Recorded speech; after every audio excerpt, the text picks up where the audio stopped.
Hi, my name is Yeli, and I am a type 2 diabetic on Mounjaro, and I am vlogging my journey. Today, I am going to be talking about some changes that I've made in this short journey that I have had with Mounjaro to maximize the benefits. So let me get into it.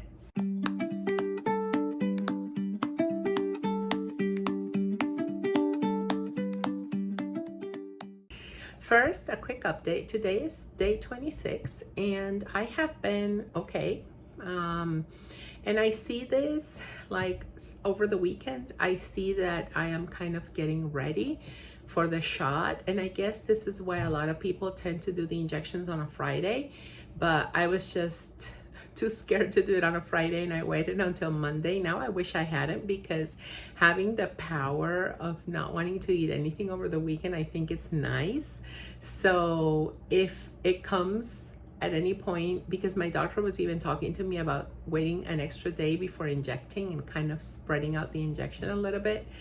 I don't know. It all depends on how my sugar is, but we'll see. And if I get to do that, maybe at some point I'll land back on a Friday, right? Who knows? I don't know. But let me just tell you guys that like I haven't had like any side effects, no headaches, no dizziness, no GI issues, nothing. I am just fine. Well, lightheadedness. Sometimes my head feels kind of light.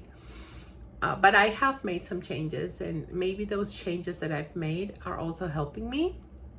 And especially because I always mention how I am in this to improve my sugar levels. But also of course I want to lose weight. And of course I feel that losing weight is part of the process. But I'm also confident that making the sugar okay is going to be the best thing to help the weight, because when my sugar is still peaking up and down and with a little bit of the craziness, it is harder for me to lose weight. So what am I doing? I realized, and it is no secret for a lot of us, and I have everything written here in my little I have a cute Hello Kitty notebook. So it is no secret that when I am stressed, I can see my sugar levels go up. And I don't know if this happens to everybody, whether you're diabetic or not, but I can totally see it in myself. And I can confirm it now with my glucose, with my continuous glucose monitor. Like I have a CGM, so I can definitely see that behavior. If I get angry about something, I realize how my sugar takes a little bit to kind of, level down again. So I'm a Reiki master, and you would think that I have this tool and that I would use it more, but sometimes I forget. So what I am doing is doing a Reiki session for myself each day, which is always what you should do. But like I said, sometimes I forget, get busy. And sometimes when I'm giving Reiki to other people, sending distance Reiki or whichever type of Reiki to other people, I don't necessarily need to give myself a session, especially the busier days.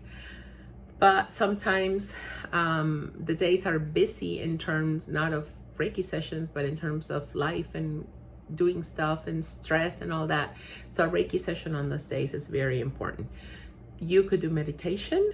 If like Reiki is not your thing, that's fine. Like whatever works for you. But for some people, it's exercising, running. For other people, it could be meditation as well. So I feel that's important to have like a good, like steadier line, like glucose curve, right? Also, meal planning. I have a planner, and I write everything down, and I am writing the time to meal plan and the time to cook in my planner. Otherwise, I'll be like, I'll cook over the weekend, but if I don't write it down that I'm gonna cook on Saturday, between 9 and 11 a.m. in the morning. Then comes 3 p.m. and I haven't cooked. So that's really helping me. And again, I'm going to be sharing what's helping me, right? Because first, I'm not a doctor. I don't pretend to be one. I'm not a healthcare professional. And whatever I'm doing for myself that you think makes sense for you, go ahead. But whatever it is that I talk about here, also just run it by your doctor before implementing it. Just wanted to also throw that out there. The other thing is to meal plan and to stick to my plan. It is very easy to meal plan because that's just making a plan. That's just writing down in my planner when I'm going to cook. That's just writing down what I want to grocery shop for and the days that I'm going to hopefully be eating those things. Sometimes I interchange days, and that's okay. It has to be flexible too, but not too flexible that it becomes unreliable.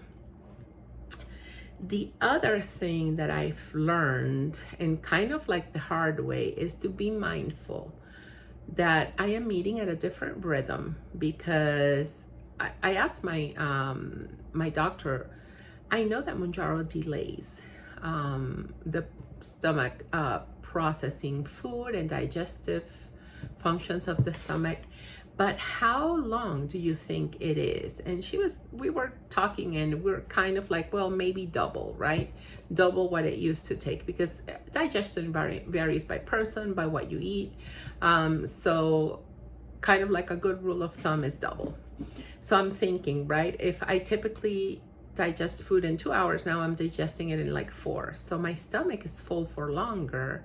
I can't keep eating at the same times I used to before, because my mind just doesn't work that way.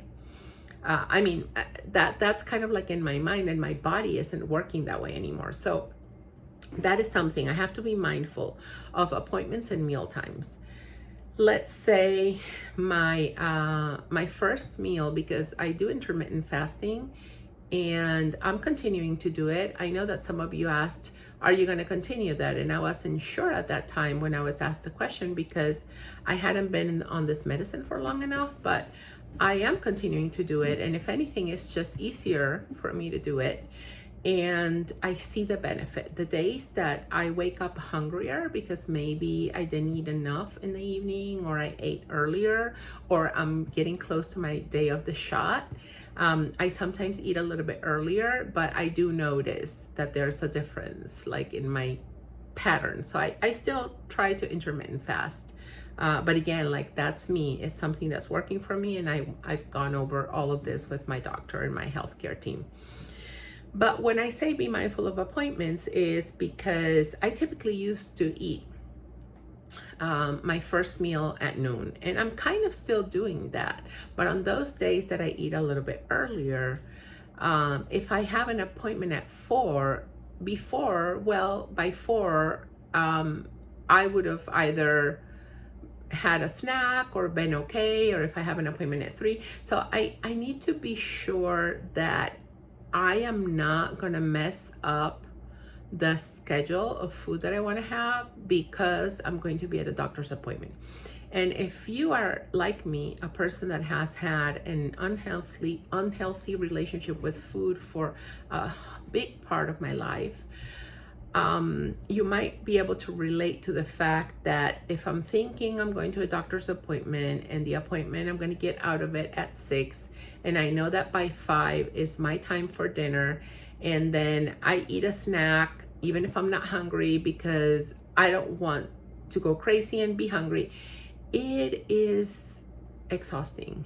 And it's not food chatter, but it's still the food craziness, like the compulsive mindset.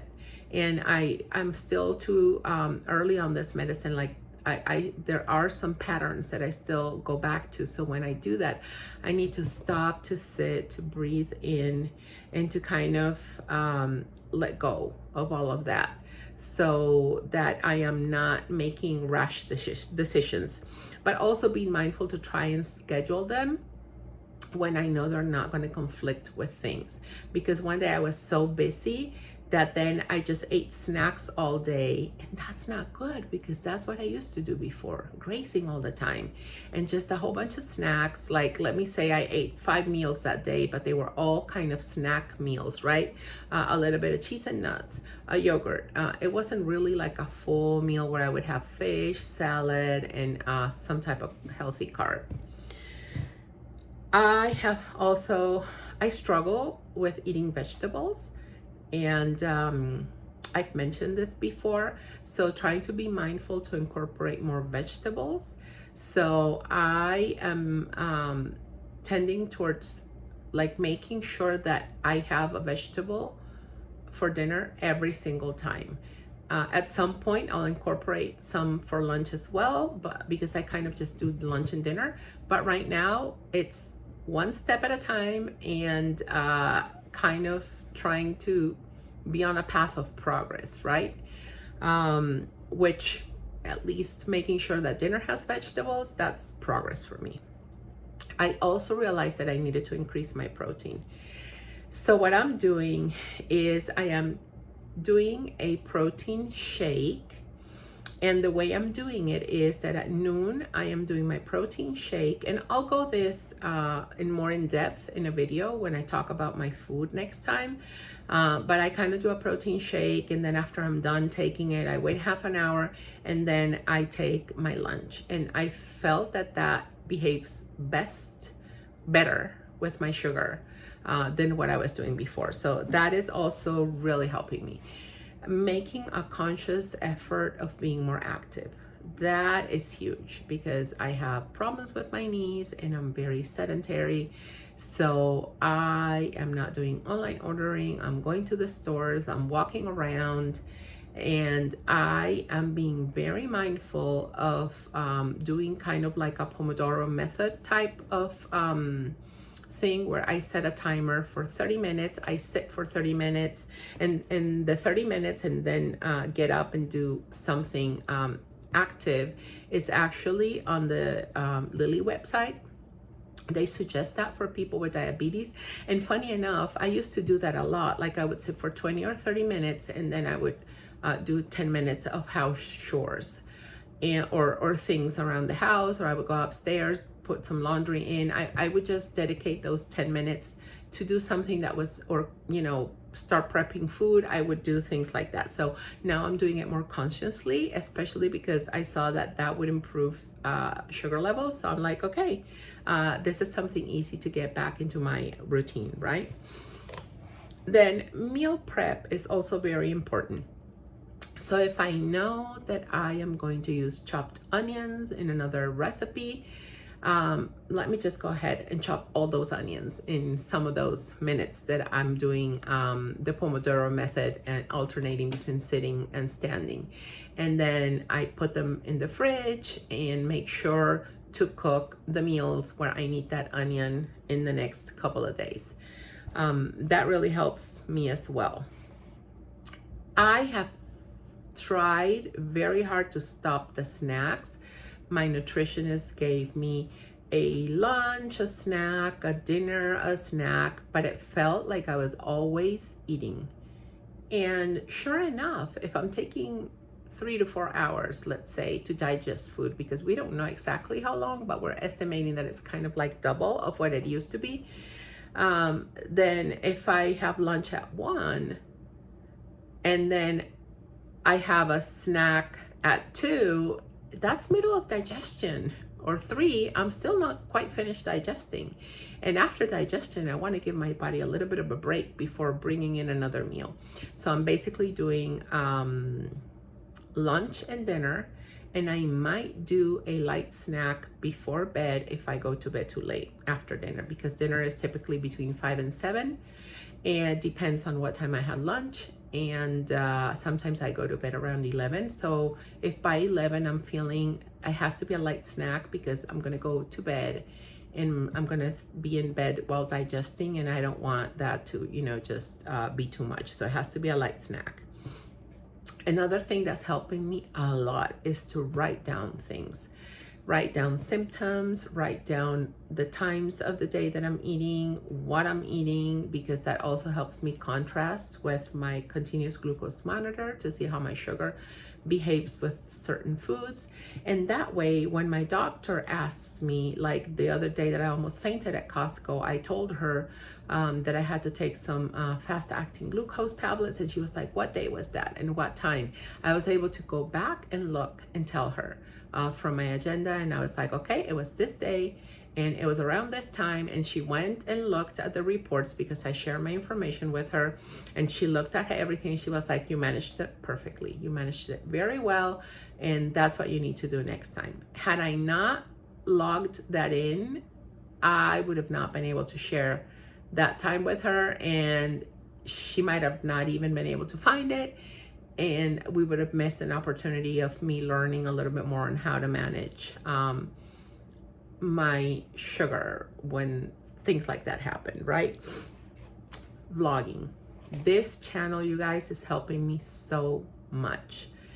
If anything, and none other than anything else, for accountability. And I say it a lot, but it's super important for me to do this with you.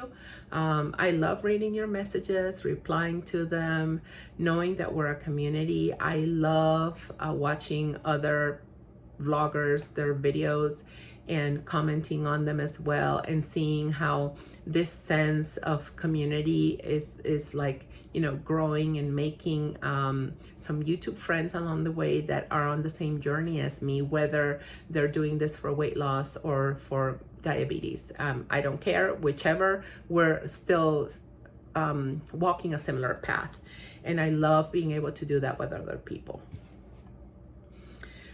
Also, I learned this the hard way, researching food that's available for me before eating out. We decided to go to Panera, and Panera was not the place for me to go and eat if I wanted to stay under 30 grams of carbs per meal. So yeah, I got to research and make sure that there's something within the carbs that I can eat. And basically trying to eat at home as much as possible is like the best solution for this, but it's not completely realistic. Sometimes we do have to go out, eat out. So, you know, research, just plan ahead. And the other day we went to Texas Roadhouse, and I know that I'm not counting carbs on salad, but I did ask them to put no croutons on it, and the ranch on the side, so that I wouldn't use it all. So I know that a tablespoon of ranch is 2 grams of carb, more or less. And then with the potato, I kind of estimated how much it was. But you know, I can't do this if I don't know what I'm going to be eating at a place, and just making a decision right there and then has never really worked for me. So researching is very important. Hydrate. Drinking water and staying hydrated is very important for me. It is working wonderfully for me. This is a water bottle that I've had forever. It's so funny because it's not even an expensive one, but it keeps the water cool, and I love it. It's super easy, portable. It fits on my cup holder. It fits everywhere because it's not one of those huge things that now kids use. So drinking one full water bottle like this, which is about 22 ounces, it would be 24 if I fill it completely to the brim, but I don't typically do that. So 22 ounces as soon as I wake up is helping me a lot, because that's almost 3 cups of water there. Then making sure I have at least a couple more throughout the day. That is very important. But there's another part to hydration. I've recently started adding electrolytes. After that day that I was having the twitching, that my finger was kind of going this way on its own, it was very uncomfortable. And that day I had to have 2 servings of electrolytes. I had to make my drink. And I love Element. I really like their mango chili, because I don't like the sweetness in them, but I barely feel it in that one. So that is my go-to flavor for Element. So I'm having 1 a day, and I'm having that like at least half an hour after lunch, when I take it with me when I go pick up my daughter from gymnastics. Then, like I said before, I think I mentioned this already, I'm waiting 30 minutes before and after my meals to drink any type of liquids. And this is something that I always forget her name, and I don't know why, but her business is MD by the Sea, and she is wonderful. I love all the information that she gives out, and that is something she said and mentioned, and I was like, well, you know, if drinking before then or during my meals is going to counteract the kind of, I don't know, I think the proper word is mechanism of action of Mounjaro, which is delaying your gastric function. And if it's not, well, you get what I'm talking about. If I'm gonna mess with that, then why even, right? Why even take it? So I'm doing that. And after I do it for a while, I'll tell you guys if I notice a difference by doing it that way. Managing my expectations, I think, would be the next one, and for good and for bad, because when I started, I researched a lot to see what people were doing out there, and I kind of prepared myself. I don't get nervous thinking I'm gonna have this, oh my gosh, I'm gonna die because I'm gonna have this. No, my mind doesn't work that way, but if yours does, take into account that it doesn't necessarily mean that I'm going to have all the bad side effects that other people have, but also just be prepared. And logging everything down really helps me know if a side effect might have been related to Mounjaro or not. Because if it's a thing that happens once out of the blue and it never happens again, it was most likely not related to the medicine, right? Also, managing expectations in terms of weight loss. I see a lot of people that don't have diabetes and they're shedding weight like, you know, and I love it. I love that that's their journey, but that is not mine. And it's okay. I'm still losing weight, but the most important thing is that I'm eating healthier and I'm doing what I have to do. I'm eating a balanced meal or balanced meals, and I am improving my sugar levels. So I have to really be careful of managing my expectations and not letting myself think, well, I should have been losing, like I should have lost more pounds by now already. It doesn't mean that I'm going to get complacent either. So always striving for progress again. I talked about planning ahead already. I don't know why I have it here again, but that is always important, as is, I think, for everything in life. And I want to talk again about that mindset of eating X amount of hours, like lunch is at noon and dinner is at 5. I need to listen to my body now. And if my body says that at noon I have my protein shake and around 12:30 to 1 I have my lunch, that doesn't mean that at 5 or 6 I'm gonna have my dinner just because. Like I want to be able to feel that I can eat, and in order for me to eat my healthy protein, my vegetables, and my healthy carbs for dinner, I need to be able to allow myself to have digested the previous food from lunch. So that is very, very important. So I'm trying to space meals like 4 or 5 hours in between, and that's working wonderful for me. I do have to still watch my sugar because I'm on Mounjaro, I'm on metformin, and I do have to make sure that it doesn't go down too much. Like this morning, I was doing everything that I had to do in the morning, and then by noon I realized that I was starting to feel a tiny bit of hunger. So I made myself my protein shake at noon, and I finished it around 12:20 something. So I set a timer for 30 minutes, but before the timer went off, like I started feeling a certain way. So I checked my glucose, and sure enough, it was 96, right? And when I start seeing that that's going to be dropping and dropping and dropping, I said to myself, okay, I'm not going to wait for the timer to go off to go to the kitchen and prepare my lunch. I'm gonna go ahead, have it all ready so that when it's been the 30 minutes and I'm gonna sit here, when it's been the 30 minutes, I can start eating immediately. And then that's what I did, and it worked pretty well for me. If I'm not feeling a certain way, like that kind of feeling that the sugar is going down too fast, then of course it's fine to wait a little bit more. But I also have to be mindful of that, especially because I do have diabetes, right? So yeah, I think that is all that I have for you guys. I hope some of these or all, or if not all, at least one of these was helpful for you, because I sure know that when I've heard some of these from other people, they've been helpful for me. And then I've compiled and added my own to the list. And just saying it out loud, it helps me keep on doing it, keep the motivation.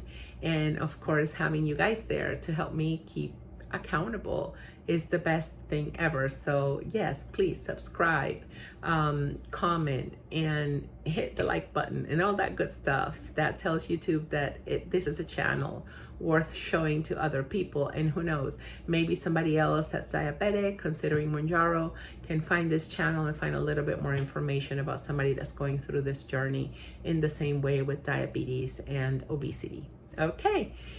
Thank you so very much again for being here with me. I really appreciate you guys a ton, and take care, and I'll see you in the next video. Bye.